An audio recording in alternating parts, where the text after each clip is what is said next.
So with No Child Left Behind, originally the idea was that by 2015, 2014, somewhere right around coming up, 100% of your students would be proficient, meaning that they're meeting the certain standards on the MEET test, which is at the elementary level only done in 3rd and 4th grade.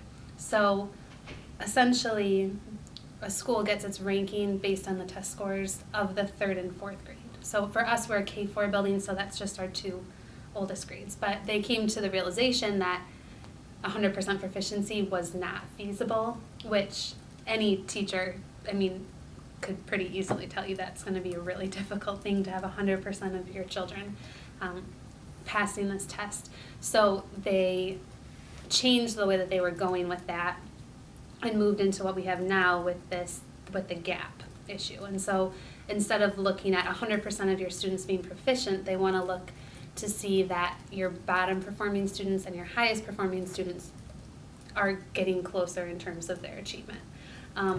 So the thing is that I think is important to really remember is that no matter what, everyone has a top 30% and a bottom 30%. No matter what, that's not going to change. You're always going to have that, because any group would have a bottom 30 and a top 30. So it's just looking at where these bottom kids scoring and where are these top kids scoring and trying to close that gap a little bit more.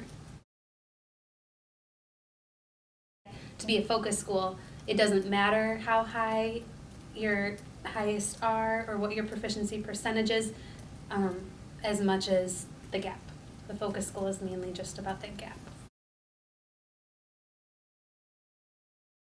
I'm a reading interventionist, and so in all of our Holt schools in the elementaries, we use a system called MTSS, which is multi-tiered systems of support, and that's the way that we work on supporting all students, and it's a building-wide system that we use. So how are we supporting our highest kids and our lowest kids? And so there's a lot of research out there that says that your most struggling students need, and we call them DIPs, like dips of additional direct teaching instruction.